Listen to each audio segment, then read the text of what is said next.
So I'm not feeling 100% healthy and well, but nonetheless I have been to work today and muddled through. But I've got home from work and my spirits have been well and truly lifted, because not only, there are two reasons why. I don't know which one's the best, they're both brilliant. So the first bit of news is that I've just come down into the cut flower patch. I often have an after work wander with my cup of coffee, and there has been progress. But let me give you an idea why I was so excited when I came down here. You got to see the view I saw when I walked in. So we'll go back to the archway. So I came into the garden and first I was greeted with mess from the weekend. Lots of ongoing projects in here as always. But I came in to the garden to have my little wander. And at first I thought, oh, wow, I've got raised beds.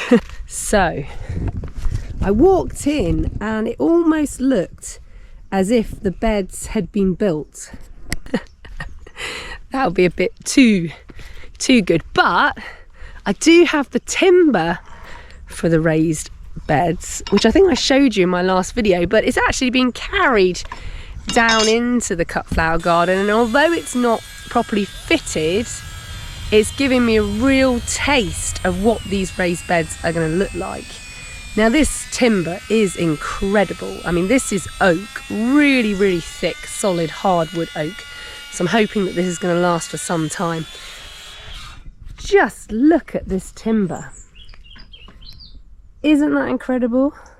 Obviously not built, but it gave me the impression it had been. Now, for those of you that, you know, haven't been following my videos and wonder why I'm so excited about these raised beds, is up until, well, this winter coming, I've only ever grown annuals down this end of the garden. And the reason I've only ever grown annuals down here is because not only is it clay down here, but there are areas that are really slow draining. And my ambition is to be growing more in the way of perennials. And of course, perennials do not want to be sitting in water over the winter. So by raising these beds, I mean, look how much more soil I'll be able to get in here. The idea is that any perennials or biennials that I plant will be lifted up out of the slow draining beds and hopefully be really happy and grow really well for me. The beds are actually going to be bigger than a metre. I think they're going to be 1.2. But there's still enough room to get the mower down there. So I'm really excited to get this project underway, get these beds filled up with more soil. Yeah, it's exciting times in the cut flower patch. But not only was that a surprise when I got home, not long after I'd made my coffee, which I'm still drinking, the dog started barking. And that's usually a sign that somebody's here. And I looked out the door and there was a delivery. And many of you know that I have been growing lots of perennials on, ready for this new ambition of more perennials. And I've been growing them from cuttings and from plants I already have. And not only that, I have also been growing some perennials from seed. Over here, these Dume are a good example. These Dume actually, I mean, obviously they need thinning out, but these were just seed I collected from my dad's garden, and they could be hybridized. He's got both red and orange, but I'm sort of hoping that these are going to be orange.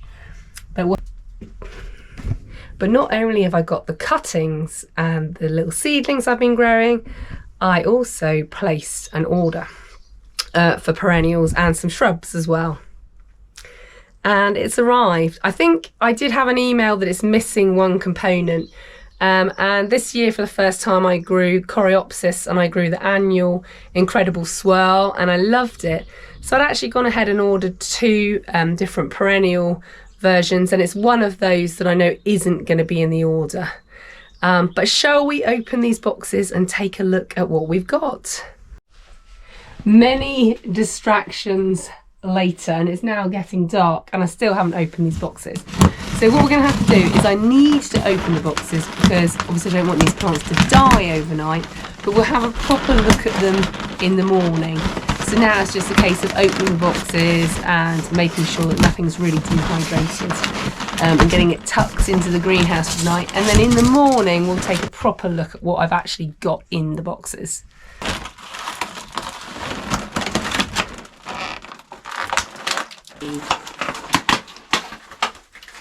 It's a shame about the plastic packing.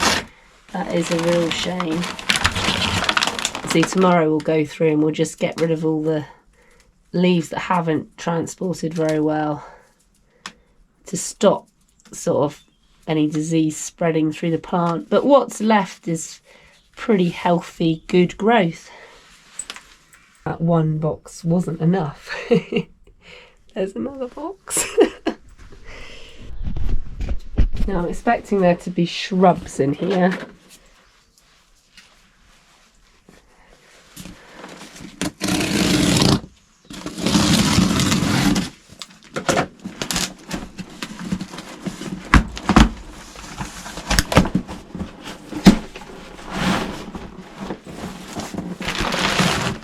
Oh yeah, that is exactly what there is. So I've got a whole load of pittosporums. We're going to have a really nice pittosporum hedge. Wow.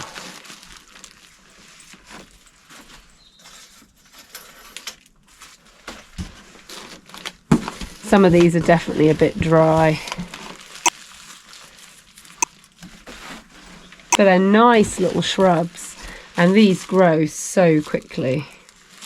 I won't be able to cut from them next season though. Oh, and then these are the coreopsis that have arrived.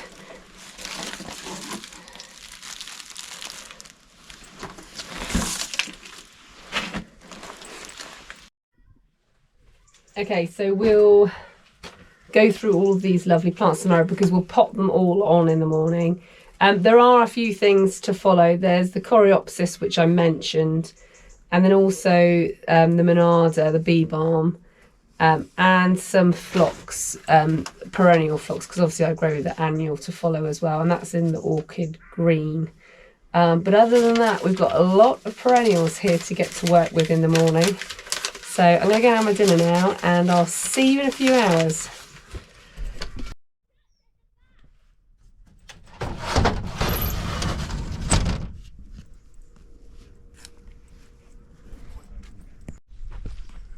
So I've been thinking, dangerous, I know. So we're going to look at the perennials, which I sort of showed you me open the box yesterday evening. I've been thinking about, potting them on and then having them all in the greenhouse and having to look after them all winter. And then if there's any dampening off, and I thought, what if I clear this little bed now? I mean, this poor dahlia, I've cut one flower off of it. But what if I clear this bed, because it's pretty much done, isn't it? It's a bit of a mess. And I could plant my new baby perennials in here, label them all up, and cover, because obviously this has got hoops for a bit of a cover it in EnviroMesh, which will protect them from, really harsh weather, but it will still let moisture through.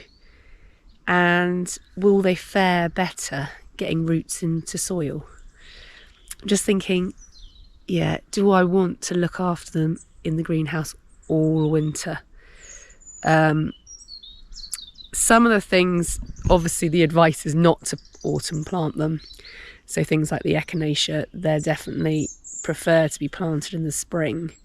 But because this is a raised bed and it will have EnviroMesh, I think that's what I'm going to do.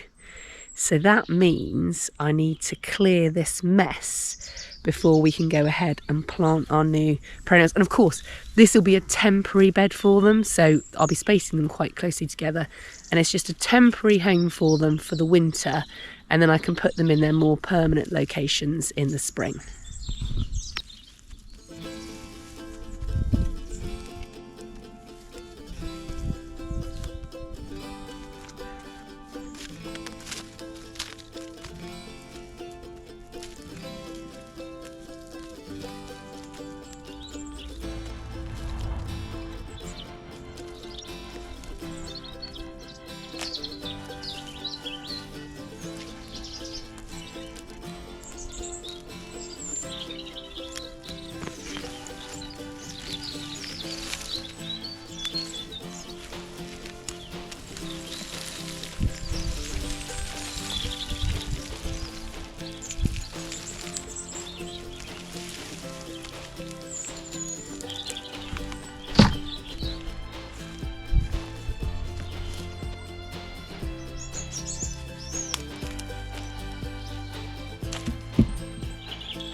that one is.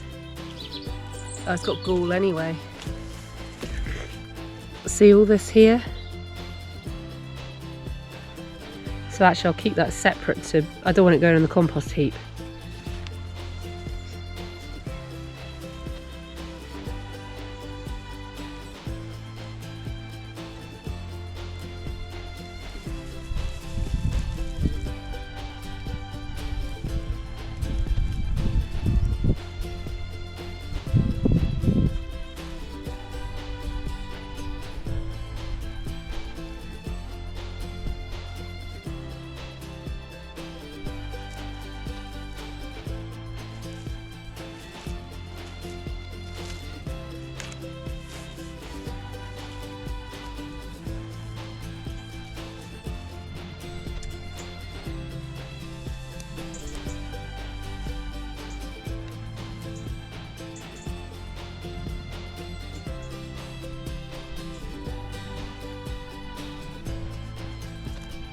That's the bed all cleared, and I think what we'll do, we'll plant it, water the plants, and then I will mulch it as well before we go ahead and pop a nice Enviromesh cover on.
So I've got my favourite tool, which is my hori knife for planting. Don't really use a trowel anymore.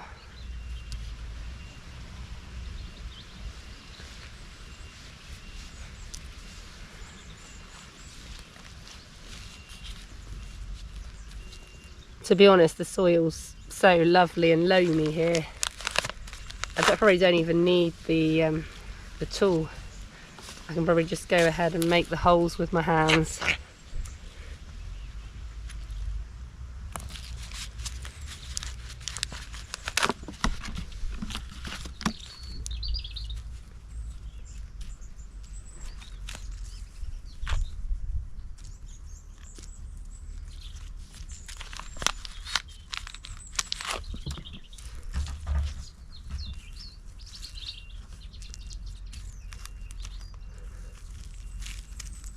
I have labelled, but I've just told you that this is the perennial cornflowers, but it's not. It's actually Coreopsis star cluster.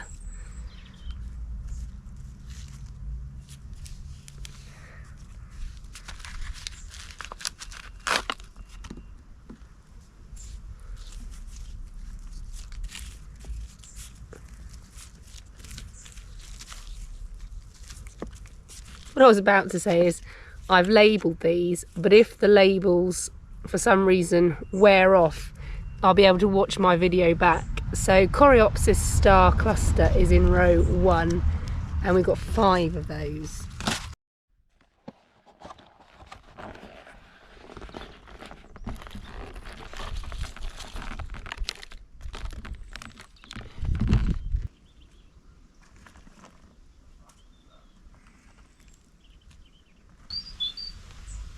And then we've got the echinacea And this is just the common one, the purpurea.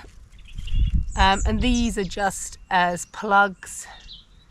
And again, this isn't the spacing I will plant them at eventually, but this is just how I'm going to plant them for the winter.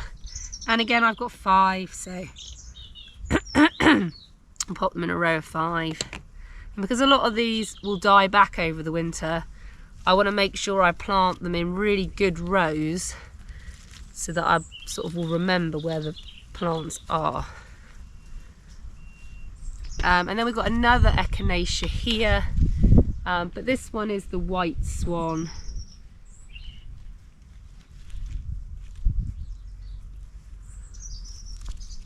And again, we just want to make sure they're in a good rows so that I will know where they are. If they survive, it's possible they won't.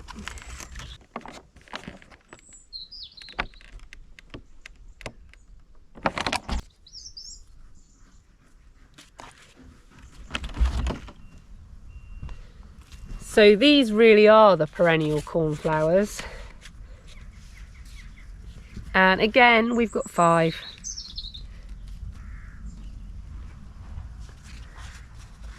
See what the root, oh, really good roots still.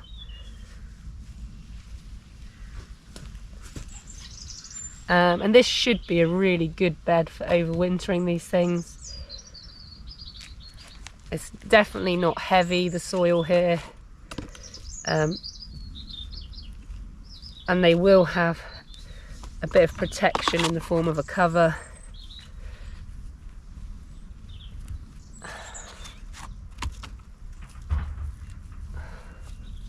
But again, making sure we've got good rows so that I know where I've planted them.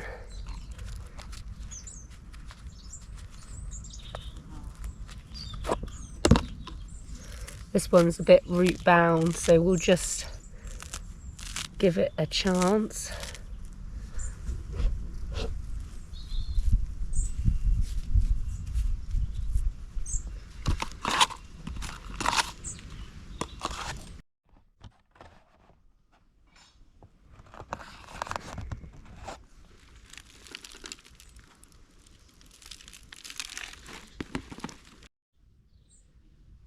And then these ones, I wonder if I'll use for cut flowers.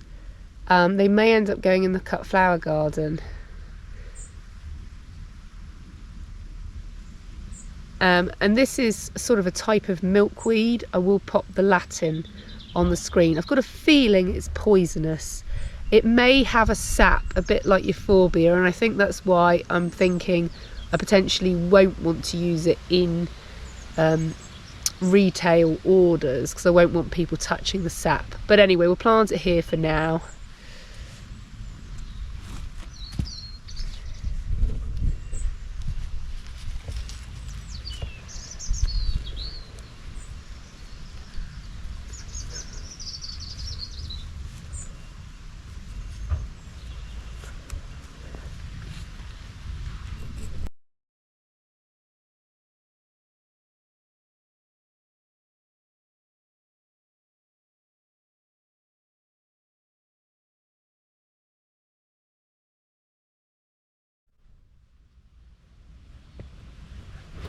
And then this is the verbena, the hastata, and this is the pink.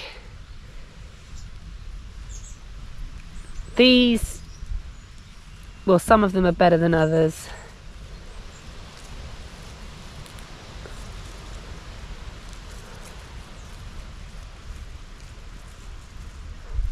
They need a good drink in a minute.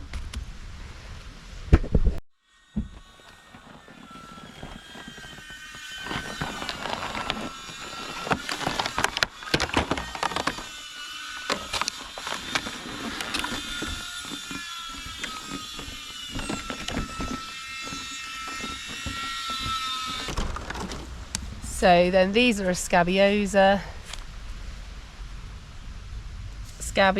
Corsica mix. And again 5. They're not so heavily rooted, but they're okay.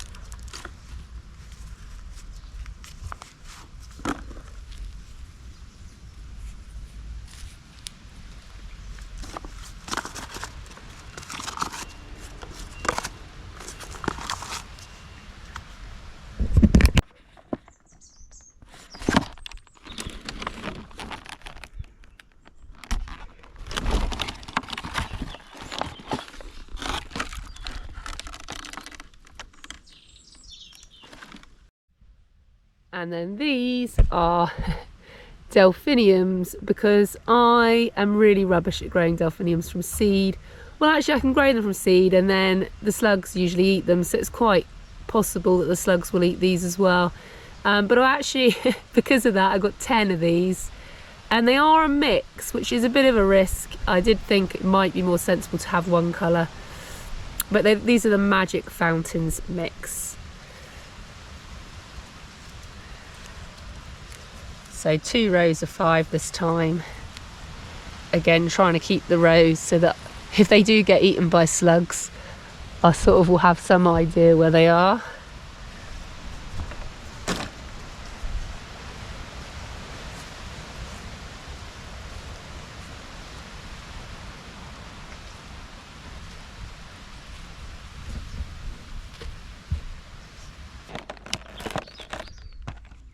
So this is the one I've grown.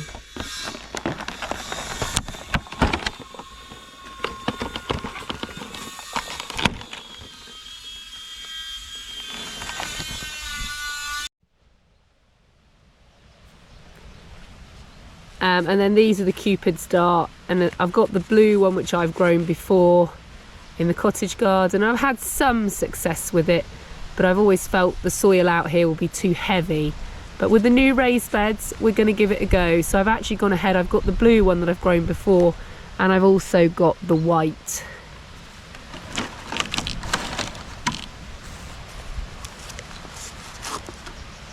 Really good root systems, and again, these ones just want a little bit of breaking up.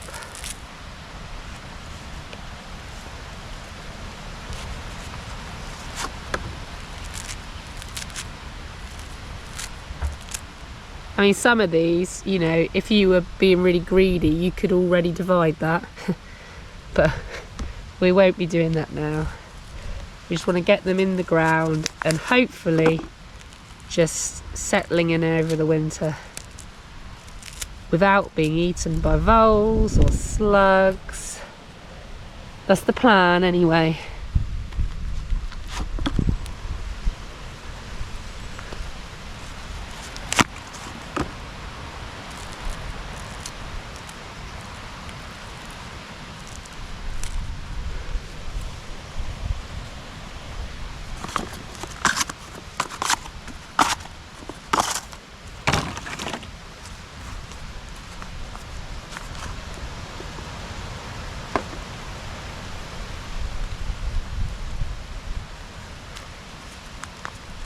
You see, there's another one that could definitely be 2, but we'll leave it as it is.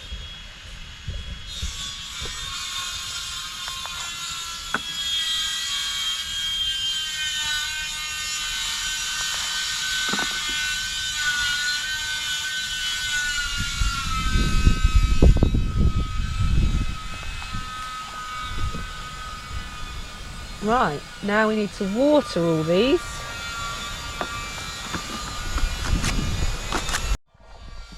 I've just this minute just turned the tap on for the hosepipe and it's just starting to rain. But we'll water them anyway.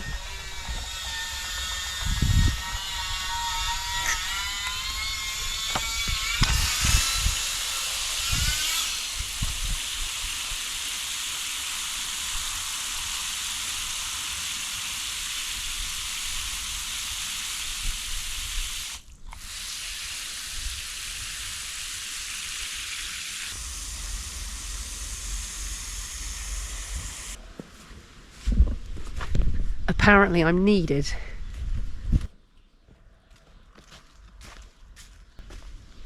That's why I just put it on my left side, even though my right hand's smaller, because I wouldn't be able to do it on the other side.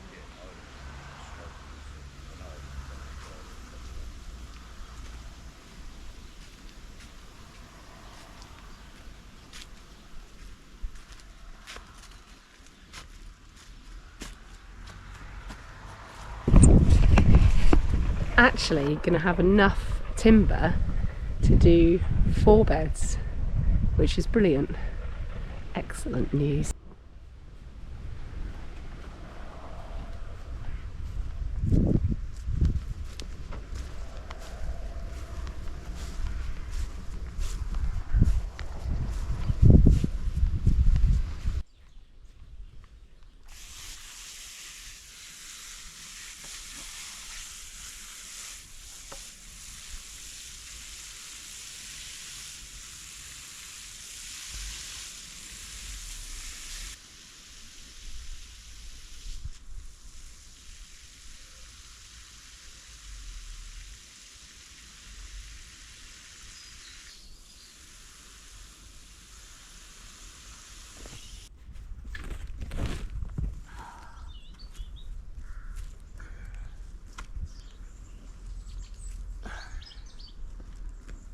This is just to hopefully stop too many other weeds coming up.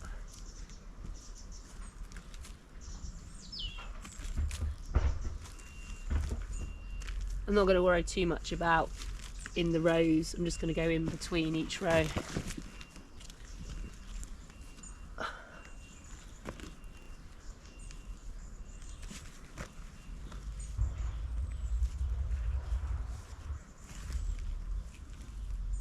And this is just grass clippings.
Believe it or not, I haven't sown anything in here.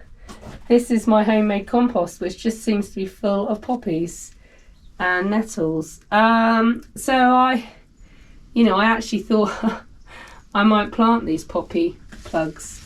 But yeah, I haven't sown this tray. I was going to sow hardy annuals, and then this happened. But then we've got over here some Jacob's ladder I've managed to grow from seed. That's this one with the as the name would suggest, the ladder-like leaves. And then I've got sea holly here, but I've got a feeling that this one is the more dwarf one. But for dried flowers and potentially things like buttonholes, that might not be too much of a problem. And then I already showed you the June, but the other thing I wanted to show you in here was some more Aquilegia, and this one is William Guinness. And I've grown a lot of Aquilegias this year, and I know they're not all that exciting, but they just flower quite early on in the season when I'm struggling for things, so I thought that that would be handy. I just checked my emails. Apparently I've got a delivery. It's being dispatched. It's going to arrive in the next 3 working days. Ooh, another delivery. I wonder what that could be. Hopefully you can find out next week. The wind's picking up now. Thank you so much for coming along for this week's video. Luckily for you, you can't catch my germs through the screen, otherwise you'd probably all be switching off. If you did like the video, please do give it a thumbs up for me. And if you'd like to find out how I get on with these perennials, if they survive or if I kill them, then subscribe to the channel so that you can follow my gardening and my growing journey. And if you're interested in perennials that I've already been growing, check out the video I've got of my top 10 perennials. It will be interesting to see if, as we move forward, when I've got even more perennials in my cut flower garden, if that will change. Thanks again, guys. See you next time.